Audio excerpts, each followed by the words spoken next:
Hola, en esta clase vamos a continuar desarrollando nuestro prototipo, teniendo que empezar a idear y modelar cómo va a funcionar una batalla.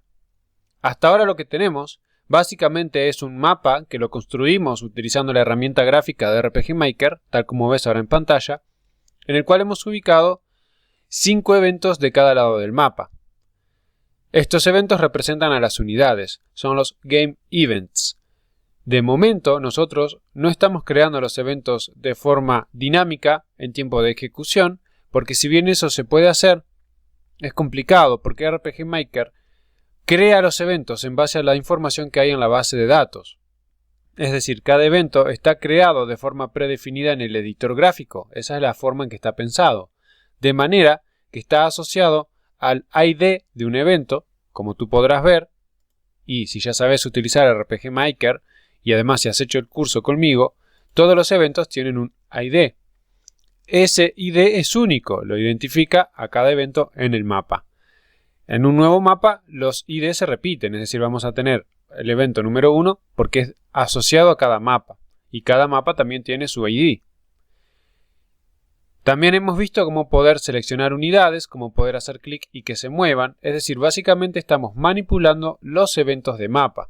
También lo que hicimos fue extender estos eventos de mapa de forma tal que tenemos más atributos para poder trabajar con ellos para que se parezcan a las unidades de Genfire, que es lo que nosotros queremos simular. En concreto, aquí en Game Event nosotros hemos agregado algunos atributos. Luego aquí hay más que yo he agregado, pero lo vamos a ir haciendo poco a poco. Yo aquí he estado trabajando en el archivo Genfire Battle, pero nosotros, en lo que refiere al curso, hemos trabajado en Genfire Curso. Por tanto, aquí está lo que hemos hecho hasta ahora. Bien, no tiene ningún agregado. Nosotros entonces aquí tenemos hasta el momento lo que tiene que ver con un jugador y una batalla. La batalla contiene los datos justamente para poder gestionar una batalla. Lo que hace el objeto batalla es definir el estado de una batalla. Pero en base a ese estado nosotros tenemos que interactuar. Tenemos que saber qué clic se ha hecho y tenemos que hacer un montón de cosas. Para eso vamos a definir un nuevo objeto que va a contener a la batalla, que va a ser justamente el que la gestiona. Yo aquí hice un pequeño modelo utilizando la herramienta Draw.io, en el cual, como ves, es un pequeño diagrama de flujo de lo que sería una batalla. Bien, vamos a verlo paso por paso. No te pongas a leer todo el diagrama, sino que seguime en función de lo que yo te voy señalando. El círculo verde simboliza el inicio del flujo, en donde inicia la ejecución. Entonces, para iniciar una batalla, nosotros tenemos que, en primer lugar, determinar quién es el jugador inicial. Nosotros eso ya lo hicimos cuando programamos la batalla. Nosotros creamos una función initialize en donde generamos todos los atributos, pero luego tenemos la función iniciar batalla, que en realidad no es una función sino un procedimiento, que justamente hace un sorteo inicial en el cual otorgamos un 50% de probabilidad de que inicie un jugador u otro. En base a eso determinamos entonces quién es el jugador activo y de quién es el primer turno. Por tanto, eso ya está solucionado. Entonces, inicia el turno de ese jugador. Nosotros en un diagrama de flujo tenemos que ir siguiendo las flechas. Los rombos suelen ser condiciones if, es decir, donde hay que tomar una decisión, pudiendo ir hacia un lado o hacia otro. Aquí nos vamos a fijar, ¿hay unidades pendientes? En caso de que no hubiese unidades pendientes, es decir, unidades que todavía puedan mover o atacar, nosotros vamos a finalizar el turno. Cuando finalizamos el turno tenemos que verificar el momento del día, verificar la derrota porque se puede haber consumido el alimento. En caso de que haya un jugador derrotado, la batalla termina. En caso de que no, alternamos el jugador, es decir, intercambiamos el turno y volvemos a iniciar el turno del jugador activo y otra vez el mismo flujo. En caso de que haya unidades pendientes, es decir, que pueden mover o atacar, bien, por eso la flecha dice sí, se selecciona una unidad, se selecciona una acción que puede ser mover, atacar o finalizar. Bien, aquí lo que se hace justamente es determinar esas opciones. Entonces, en caso de que se elija mover, Si hay un destino posible, seleccionamos el destino. Si se puede mover, nos movemos. Y en caso de que no se pueda mover, hay que seleccionar otro destino. Esto generaría un bucle. En caso de que no exista destino disponible, se generaría un bucle. En el caso del jugador humano, ese bucle no pasaría porque el jugador va a pasar el turno.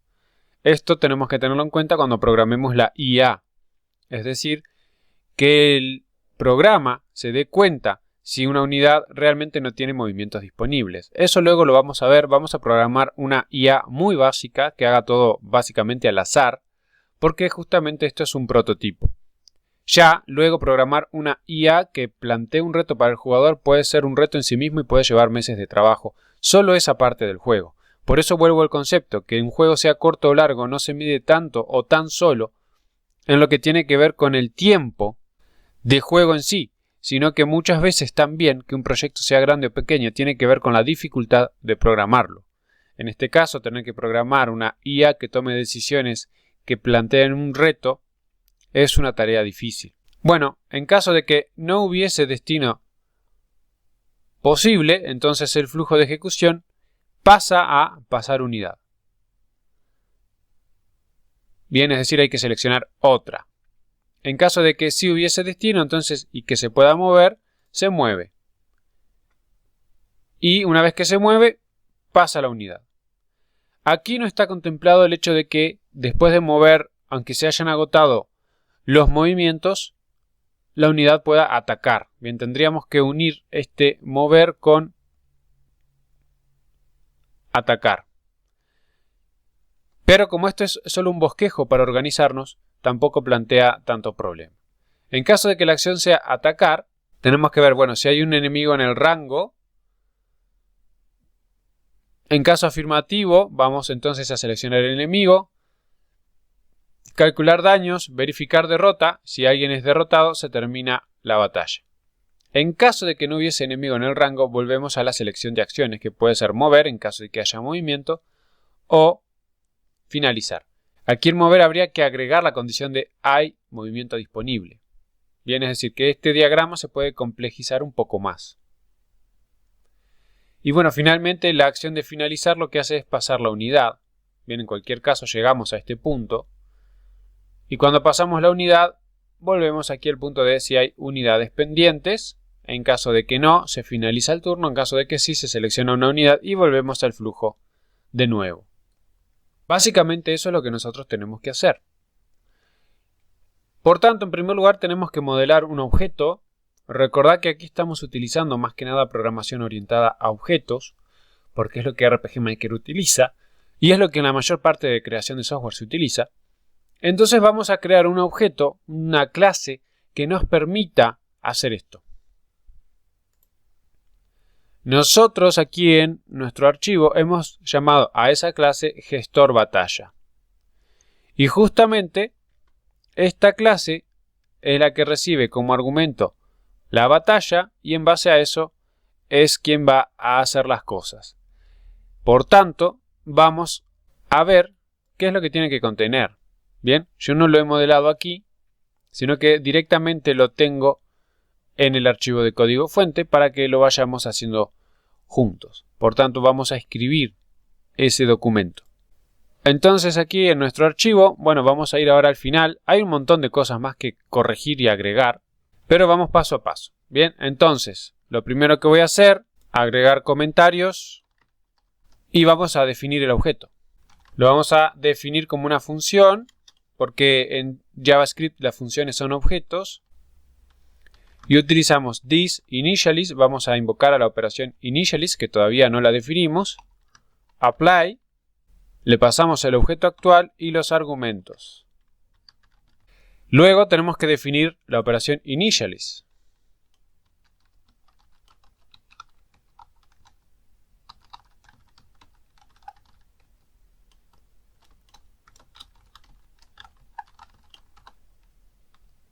Y tenemos que indicar qué argumentos recibe. En este caso va a recibir la batalla. Y con esto hemos definido el objeto. Como ves aquí, se me sugiere que actualice esta definición a la nueva versión de ECMAScript. Que simplemente para mostrarte quedaría así. Una clase aquí está el constructor y aquí la operación initialize. Y aquí iríamos agregando luego el resto de cosas, atributos privados, protegidos, todo eso que es interesante. Pero vamos a continuar con el modelo que provee RPG Maker, que es un poco más viejo, pero funcional. Aquí nosotros vamos a definir los atributos que queremos tener para poder gestionar la batalla. Como ya lo tenemos hecho, toda esta parte de momento la vamos a omitir porque tiene que ver con HTML y luego lo vamos a hacer, ¿bien? Para que aprendas cómo agregar elementos HTML personalizados a tu juego, lo cual desde mi punto de vista te permite hacer lo que quieras. Por tanto, lo importante aquí es esto. Así que en definitiva definimos tres atributos. El primero, la batalla, que la recibimos como parámetro. Luego el mapa, que ya es el mismo mapa del juego. En esencia no tiene demasiado sentido declararme este atributo, pero yo quiero tener el mapa como algo interno del gestor de batalla. Al final es indistinto si yo hago luego referencia a esta variable o a la variable global que RPG Maker me provee.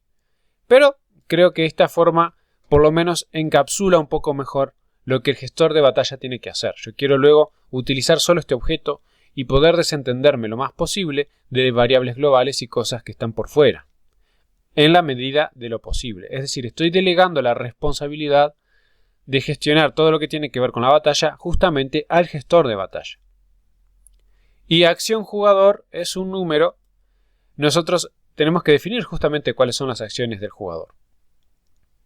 Eso lo hacemos definiendo un tipo de datos que es una enumeración. Este tipo de datos nosotros aquí lo llamamos tAcción jugador. Vamos a verlo un poco en detalle.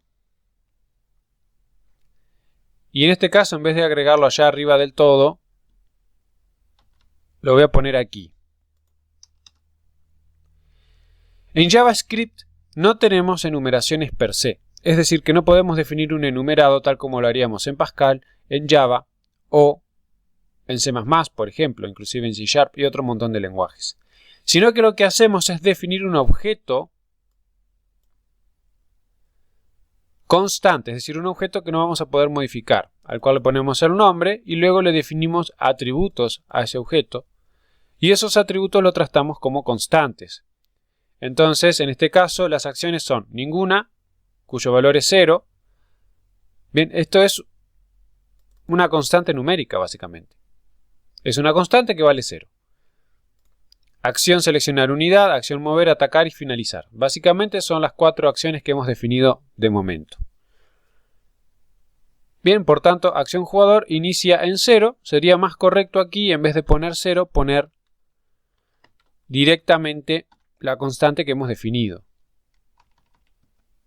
¿Por qué? Porque si luego yo quiero cambiar ese número por otro, definirlo de forma distinta, lo cambio acá y me despreocupo de esto. Ahora bien, si nosotros probamos lo que tenemos hasta ahora, básicamente todo esto que hemos escrito no afecta en nada al funcionamiento del juego. Bien, de momento entonces podemos seleccionar, como ya hemos visto, mover y no mucho más. Sin embargo, sigamos trabajando todavía en el modelo de este objeto. Lo siguiente que tú puedes ver, que yo tengo aquí en el código que ya está escrito, es esto. ¿Y esto de qué se encarga? Básicamente, esto es lo que nosotros podemos utilizar para mostrar opciones al usuario. Bien, es lo mismo que se utiliza, por ejemplo, cuando vamos a crear un evento y nosotros elegimos la opción mostrar elecciones. Eso es lo que nosotros podemos hacer también mediante código. Y encontrar estas cosas es bastante sencillo utilizando la planilla de callbacks que yo te dejé como recurso. Vamos a verla. Tenemos aquí entonces los script calls. Tenemos inclusive los que tienen que ver con mensajes. Y lo que yo voy a hacer es buscar la palabra choice. Y esto me lleva directamente aquí a show choices, que es la forma de poder mostrar justamente opciones al usuario, pero desde código, que básicamente es lo que hace internamente RPG Maker cuando nosotros elegimos en un evento la opción de mostrar opciones, valga la redundancia. Bien, estamos justamente aquí en Message. Aquí esta planilla da mucha información y ayuda un montón. No tiene todo, obviamente, pero te da una pauta de cómo funcionan muchas cosas. Como ves, para poder configurar el menú de opciones, nosotros tenemos que configurar varias cosas. Bien, entonces lo que yo voy a hacer es copiarme esto y en principio en nuestro archivo lo voy a pegar cuando se carga el mapa, simplemente para que podamos verlo.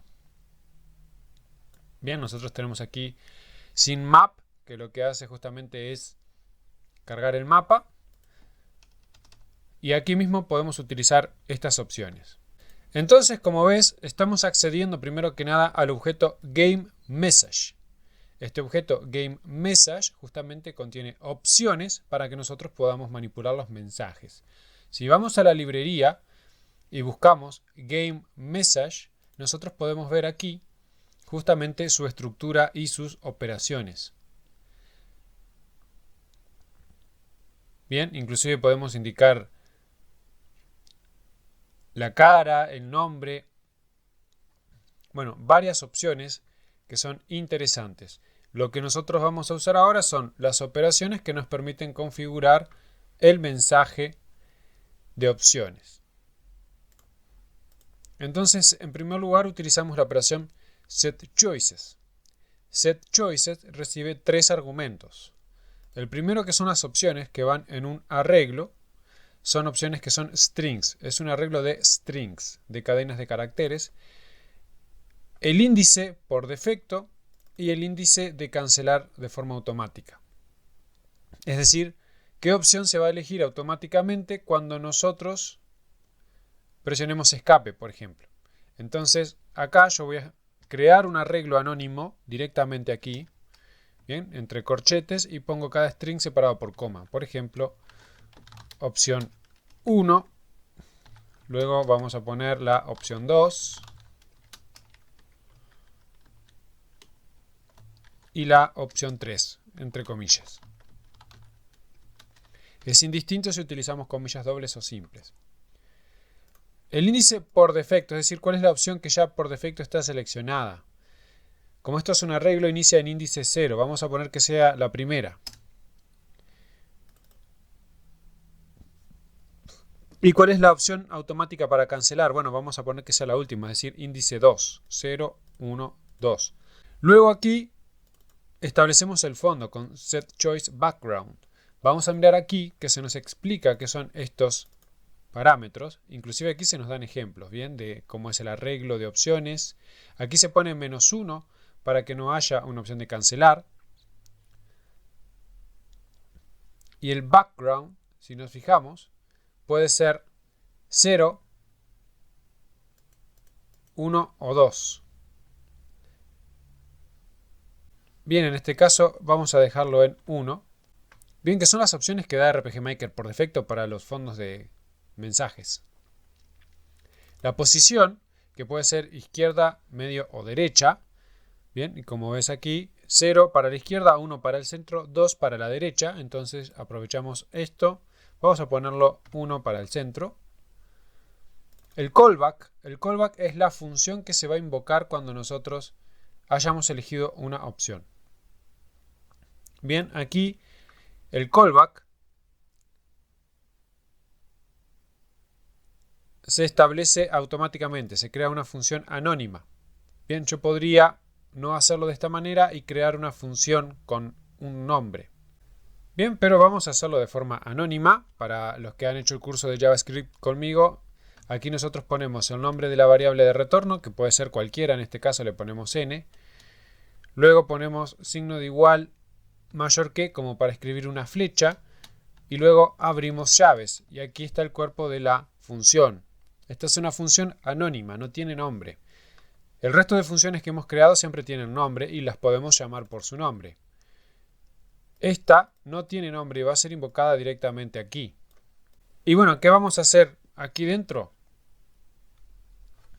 Si nos fijamos, nosotros vamos a obtener en n el valor que hemos recibido.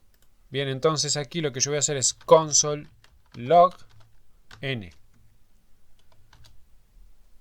Y luego utilizamos el intérprete, pero aquí no tenemos acceso a este intérprete tal como está aquí en el Excel, porque aquí esto está pensado para que nosotros escribamos este código en un script call. Bien, aquí nosotros vamos a la opción 3 y escribimos aquí un script. Está pensado para escribirlo en ese entorno, en ese ambiente, en ese contexto. En ese contexto tenemos acceso a Interpreter, pero aquí no. Nosotros ahora estamos en nuestro plugin. Tenemos que acceder al intérprete. ¿Y el intérprete dónde está? En el mapa. Para eso hacemos GameMap._interpreter. Esto quiere decir que este atributo interpreter del mapa es privado. No está pensado para que nosotros accedamos de esta forma a él. Sin embargo, necesitamos hacerlo. Entonces lo hago. Tendría más sentido de pronto reescribir GameMap, crear una operación getInterpreter que me retorne este intérprete y así poder usarlo y que quede más limpio. Bien, pero en sí no tiene demasiado sentido hacerlo de ese modo. Teóricamente, como yo estoy escribiendo esto, al cargar el mapa se tendría que mostrar estas opciones. Así que vamos a guardar, vamos a ejecutar. Y como ves ahí están. Y ya está por defecto marcada la opción que yo puse. Vamos a abrir la consola para poder verlo. Bien, allí se me dio entonces el índice de la opción que se seleccionó. Presiono F5 para recargar y volver a verlo. Ahora voy a presionar escape. Como ves, se me dio la opción 2, que viene a ser la número 3 en realidad. Recordad que esto está indexado de 0 en adelante. Así que yo lo que obtengo aquí es el índice de la opción seleccionada. Y con esa información entonces yo voy a poder hacer lo que quiera. Bien, si se eligió el 0, bueno, ¿qué tengo que hacer? Si se eligió el 2, ¿qué tengo que hacer? Lo que nosotros hacemos hasta ahora es poner una única opción,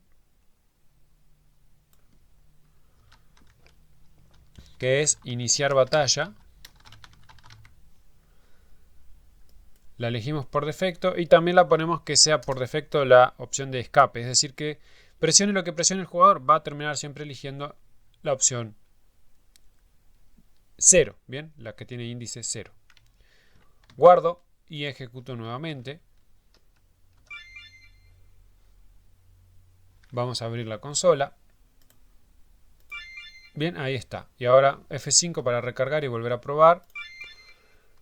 Ahora presiono escape. Y también tenemos el 0. Bien, esto puede luego no ser necesario. Tendremos que ver. ¿Por qué nosotros habíamos puesto esta opción? Porque cuando el jugador que empieza es la inteligencia artificial, se empezaba a mover incluso antes de que la pantalla estuviera visible.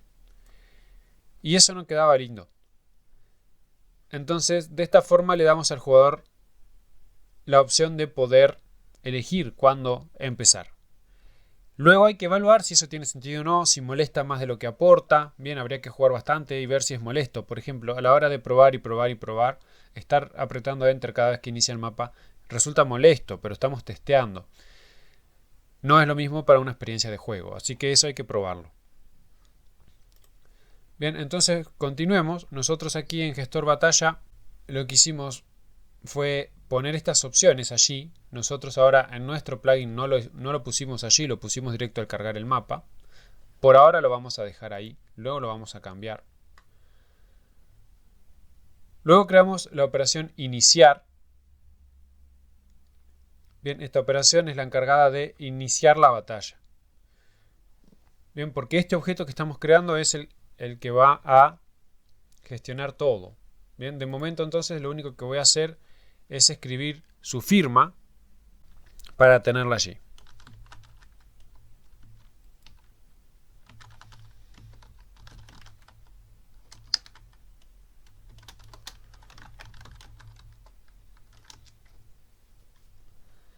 Como nosotros recibimos a la hora de crear este objeto una batalla como atributo, entonces lo que voy a hacer es justamente acceder a ese atributo. Bien, que yo lo declaré, lo creé, lo inventé en este punto. Y llamamos a la operación iniciar batalla. Esa operación nosotros ya la creamos cuando hicimos el objeto batalla. Bien, el objeto batalla, aquí está, tiene la operación iniciar batalla, que lo que hacía era ver cuál jugador empieza, inicializar los turnos, el momento del día y poner la batalla iniciada en true. Bien, nosotros aquí entonces vamos a iniciar y luego vamos a ir manipulando este objeto en función de las decisiones que cada jugador va tomando. Luego tenemos la operación onClick y ejecutar acción. Eso lo vamos a ver luego. De momento solo vamos a establecer la operación ejecutar acción. ¿Qué es lo que nosotros tenemos que poder hacer con este gestor? Bueno, saber qué acción el jugador quiere realizar y en base a eso hacer lo que sea necesario. Bien, ya sea mover una unidad, pasar el turno, y todo eso lo vamos a hacer utilizando este objeto batalla que nosotros tenemos. También vamos a utilizar esta variable, este atributo acción jugador. Así que de momento vamos a hacer gestor batalla ejecutar acción y recibe como argumento la coordenada X e Y de la celda objetivo a la cual se apuntó a la hora de hacer. ¿Cuáles son las acciones posibles que el jugador tiene? Bien, nosotros ya las definimos aquí en T acción jugador. De momento serían estas. Ninguna, seleccionar unidad, mover, atacar y finalizar. Bien, entonces, teniendo eso en cuenta, nosotros en casi todas estas acciones necesitamos justamente la celda objetivo. Bien, seleccionar unidad. Bueno, aquí están las coordenadas de la unidad que se seleccionó. Mover, esto va a ser hacia dónde quiero mover. Atacar, esto va a decirme a quién estoy atacando. Finalizar, no la voy a necesitar a estas coordenadas. Bien, vamos a escribir la firma correctamente aquí. Function. Bien, entonces aquí dentro luego yo voy a tener que poder ejecutar la acción que corresponda. Bien, y luego aquí tenemos dos operaciones, acción y A, que vamos a ver si lo utilizamos cuando la inteligencia artificial juega. Todavía eso no lo tenemos bien definido. Como ves aquí lo único que hace de momento es imprimir en consola. Y onClick, que ya te voy a explicar luego en la siguiente clase para qué lo queremos. Bien, entonces de momento yo quiero que te quedes con esta idea de que nosotros estamos creando un objeto que es el que se va a encargar de gestionar la batalla, los turnos y todo lo que hay que hacer.